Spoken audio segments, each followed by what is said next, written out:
Same DNA, the guard angel against government corruption and especially against media, wacko freaks, lying, stealing, traitor, mendacious, cowards, yellow belly, literally, they're not here anymore.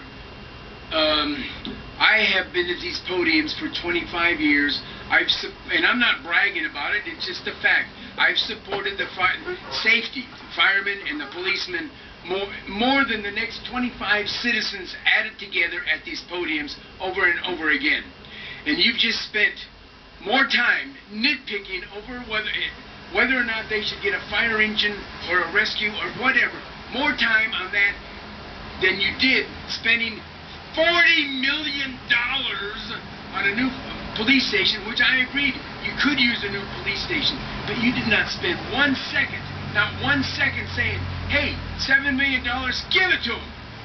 Send me in there and let me negotiate. I'll get you a better deal. That you just sat there and said, $7 million, and she's nodding her head. Deers in the headlights, $7 million, and not an argument about it.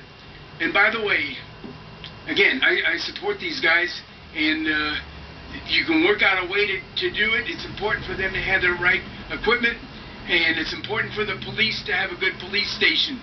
But this whole scheme, somebody's getting money under the table. If JDLR, as the police would say, JDLR just don't look right, that suddenly this thing comes on, the previous thing about the police station, which is just as important as their fire equipment, it just comes on there out of nowhere, and all of the fat cats in the community who are going to make millions of dollars off of the taxpayer, and I'm not even against that, by the way.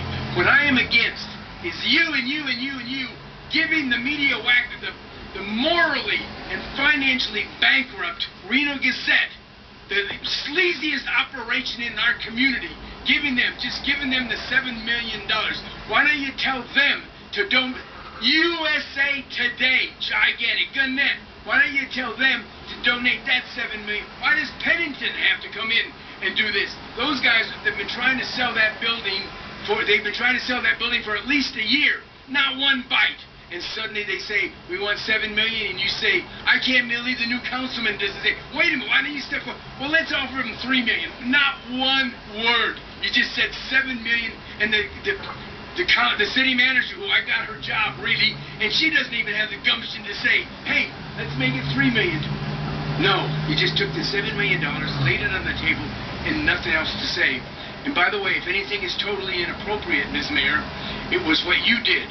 On the previous thing, you made the citizens go to their public comment first, when actually they should have been last after they heard the presentation from the police. Because I agree, I didn't realize that much about the police station. Now, I had to sit through this whole thing, which I don't mind doing. This time you made the public comment go last. Now make up your mind. That's not totally, that's a little bit inappropriate. Sam, if you have to go back to work, then I'll hear your public comment first. I've done that for you many times. No, on the contrary. Yes. Madam Mayor, we have no further public comment on this item.